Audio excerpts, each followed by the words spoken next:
bienvenue sur ma chaîne, j'espère que vous allez bien. Donc aujourd'hui, on se retrouve pour une vidéo qui sont mes vidéos favorites à filmer, c'est-à-dire une Q&A. J'aime ça filmer ces vidéos-là parce que en plus de mixer ce que j'aime le plus au monde, c'est-à-dire tout ce qui est en lien avec la communauté LGBTQ+, et la sexualité, etc., j'ai la chance de vous lire, vous autres, vos questions et de faire de mon mieux pour vous répondre. Je vous ai demandé il y a environ une semaine de poser des questions sur Instagram. D'ailleurs, si jamais tu ne me suis pas sur Instagram, genre ici, il y a du petit contenu que je fais de temps en temps, fait que si ça te tente de t'abonner, il va y avoir ça dans la description. Ok, let's motherfucking see the question. C'est pas drôle, je parle tellement vite que je t'aboute de souffle, genre. À quel âge peut-on être sûr de notre orientation sexuelle? Je pense qu'il n'y a pas vraiment d'âge pour ça.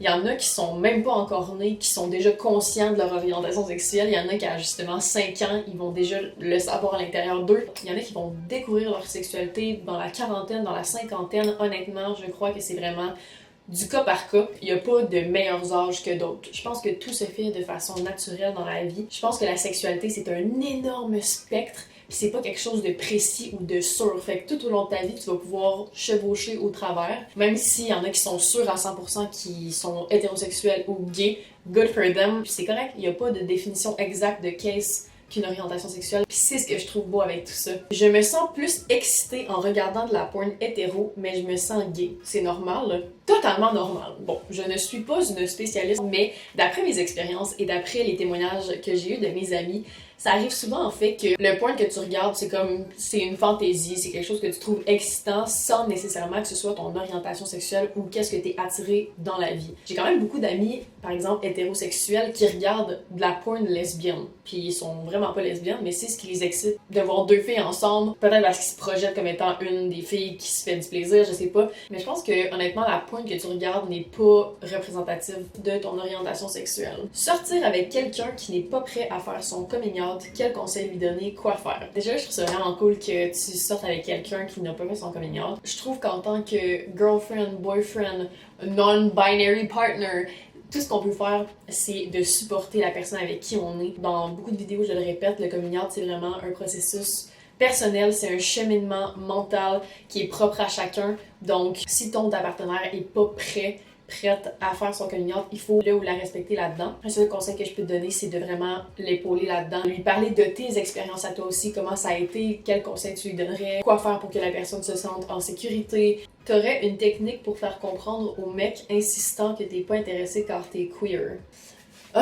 Ce genre de message-là, ça me fait tellement de la peine à lire. Premièrement, tu devrais jamais essayer de faire comprendre à quelqu'un ou convaincre quelqu'un que t'es queer. Ton orientation sexuelle, c'est quelque chose qui t'appartient.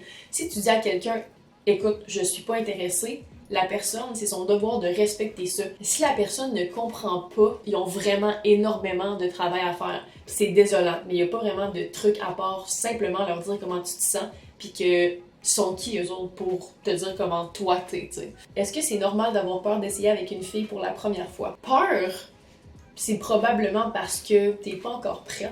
Stressé, oui. Quand on s'apprête à faire notre première fois, que ce soit avec un homme ou une femme, c'est normal qu'on soit fébrile, c'est de la nouveauté, c'est quelque chose qu'on n'a jamais expérimenté avant. Quand t'as peur ou tu te sens pas prêt ou t'es comme bloqué, ça, il faut s'écouter parce que je te jure que c'est quelque chose que tu vas sentir à l'intérieur de toi quand tu vas être prête. C'est sûr et certain que si t'as déjà couché avec des gars et que t'as jamais couché avec des femmes, pis c'est ce qui te stresse, c'est tellement normal parce que c'est l'inconnu. Mais justement, je trouve tellement qu'on peut trouver de la beauté dans l'inconnu. Puis tout ce qui est stressant, tout ce qui rend fébrile vaut la peine d'être vécu selon moi. Comment les doigts sont censés donner du plaisir? Doigts à l'intérieur du vagin. Help. En fait, j'avais pensé faire une vidéo complète là-dessus, comment faire plaisir à une femme en utilisant ses mains. Je pense que ça pourrait être littéralement une vidéo que je prépare au complet par rapport à ça. Parce que oui, il y a plein de techniques de doigtage, mesdames et messieurs. Donc, je pense que je vais faire une vidéo de ce genre-là éventuellement. Est-ce que c'est normal d'avoir aucune envie de me toucher? Selon moi, oui. Il y a des personnes qui vont se toucher super jeunes, il y en a qui vont se toucher super vieux, il y en a qui vont juste jamais se toucher parce qu'ils ressentiront pas cette pulsion sexuelle, puis c'est bien correct. T'sais, moi, personnellement, si je parle de mon expérience, je m'étais jamais touchée jusqu'à ce que je couche avec quelqu'un. Genre, même quand j'étais jeune, je m'étais jamais touchée, je sentais pas le besoin, j'en avais pas envie. C'est quand j'ai couché avec quelqu'un que j'étais comme, ok, c'est vrai, tu sais, c'est nice d'avoir des relations sexuelles, c'est le fun, le plaisir qu'on obtient avec quelqu'un d'autre, puis c'est là que j'ai décidé de commencer à me toucher puis d'explorer mon propre corps. Souvent, j'ai des conversations avec mes chums de filles, mes chums de gars aussi, puis on parle de masturbation, de sexe, etc. parce que Tout le monde aime ça parler de cul.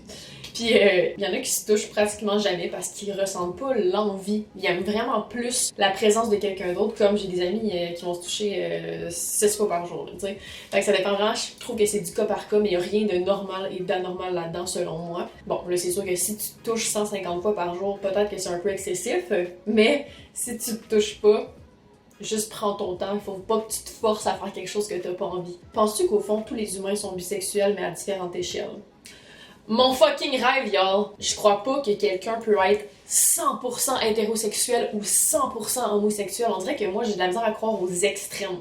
Je comprends, au pire, que tu peux être, mettons, 98% hétérosexuel, 98% homosexuel, mais j'ai toujours l'espoir que, comme, tu sais, même moi qui est vraiment attirée vers les femmes, ça m'arrive des fois que je vois des gars, puis je suis comme, damn, cet homme-là est magnifique, il est intelligent, c'est vraiment un magnifique humain. Je trouve ça dur de dire 100% quelque chose, 100% quelque chose. Fait que oui, dans mon monde à moi, ça serait l'idéal si tout le monde était bisexuel. Ce serait tellement malade. Oh my god. Comment je sais si c'est un orgasme?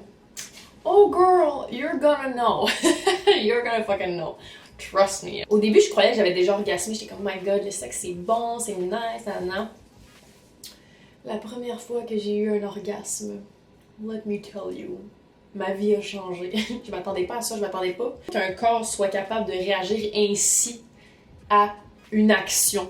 Ça m'a vraiment étonnée, même moi-même, je comprenais pas qu'est-ce qui se passait la première fois que j'ai orgasmé. Et ce feeling-là est incroyable.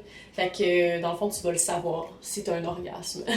Cette question-là revient vraiment souvent, mais c'est des petits trucs pour savoir si on aime les femmes ou non. Ça, je trouve ça vraiment intéressant parce que, dans ma tête, si vous vous posez déjà des questions, oh mon Dieu, est-ce que j'aime les femmes? Oh mon Dieu, je sais pas trop, nanana. Déjà là, s'il y a un questionnement à la base, selon moi, c'est qu'il y a une curiosité ou un intérêt. Ça veut pas dire que t'es lesbienne ou bisexuelle, ça peut être de la bicuriosité aussi.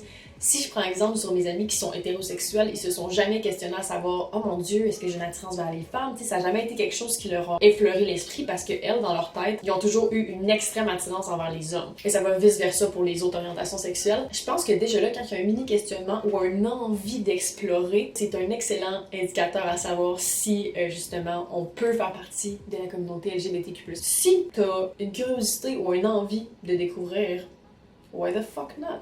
Que penses-tu du concept top-bottom switch? Do we need to put labels in between partners? Personnellement, quand j'utilise le mot top-bottom, whatever, c'est plus à des fins drôles. Tu sais, je suis pas comme, ok, moi je suis vraiment genre une power top, moi je suis vraiment telle affaire, tu sais, non. Ça dépend d'une relation en relation. Il y a des gens qui sont top, qui sont comme, oh mon Dieu, je pourrais jamais dater une autre top, et vice-versa. Il y a des couples qui utilisent juste rien. Je veux dire, moi, mettons, avec mon ex, on s'en foutait, t'sais, on couchait ensemble, puis arrivait ce qui arrivait, puis on était pas comme, ok, I'm the top, you're the bottom, bah, tu sais, comme, on était juste in the moment, fait que non, les labels, c'est pas une nécessité, mais si vous avez envie de vous définir, good for you, mais y a pas une règle écrite à quelque part qui dit qu'il faut que tu sois top, ou bottom, ou switch, ou whatever else. Est-ce que ça te fait de la peine que la Pride à Montréal soit annulée? Explique pourquoi. Of course! Oh my god! La Pride pour moi, c'est l'événement de l'année. La Pride pour moi, c'est le Noël des enfants. J'ai tellement toujours hâte. C'est un moment extrêmement important. J'aime tellement ça que notre communauté se rassemble et célèbre notre magnifique diversité. Ça me fait énormément de peine de savoir qu'on n'aura pas la chance de faire ça cette année en grand nombre. Je suis pas mal sûre qu'il va y avoir quand même des événements à distance ou plein de trucs organisés d'une différente façon. Même moi, de mon côté, je m'engage à organiser quelque chose, que ce soit un événement en ligne. Je sais vraiment pas, mais c'est sûr que je veux faire quelque chose. C'est impossible que je m'implique pas. Puis oui, ça me fait de la peine parce que la Pride, c'est notre moment de l'année pour shiner puis faire comprendre aux gens que we matter. Notre voix mérite d'être entendu autant que les autres. Je trouve que les minorités, we need to stand up, we need to say what we think. Juste de pas avoir ce moment-là pour s'exprimer, je trouve ça poche. Qu'est-ce qu'un straight ally et font-ils partie de la communauté LGBTQ+? Donc, un straight ally, dans le fond, c'est des gens qui supportent la communauté LGBTQ+.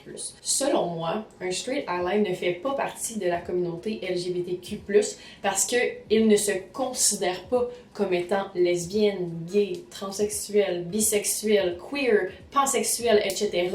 Par contre, ces gens-là, they're fucking awesome. Mais il y en a que dans le LGBTQ+, dans le plus, il y a plein d'autres lettres, et dans ces lettres-là, il y a le A qui peut signifier asexuel, allosexuel, puis il y en a qui disent que ally fit dedans. Mais moi, personnellement, je l'ai jamais employé nécessairement. L'exemple que je vais me donner, en fait, c'est que moi, j'adore supporter la communauté des femmes noires. Black Women Power, je trouve ça amazing. Genre, je suis un ally de cette communauté-là, mais je ne suis pas une femme noire. Mais ça m'empêche aucunement de les supporter. Je peux pas dire que je fais partie de cette communauté-là. Fait que c'est un peu ça le principe d'un ally. As-tu écouté la série Féminin, tu en as pensé quoi? C'est vraiment une bonne question, ça me tente de la plugger ici parce que j'aime full ça encourager tout ce qui est québécois. C'est une petite série web québécoise qui est queer, qui met en scène plein de femmes lesbiennes. C'est tellement bon. J'ai dévoré la série en littéralement une journée, si je me rappelle bien. Je vais laisser un lien dans la description si jamais vous voulez écouter ça.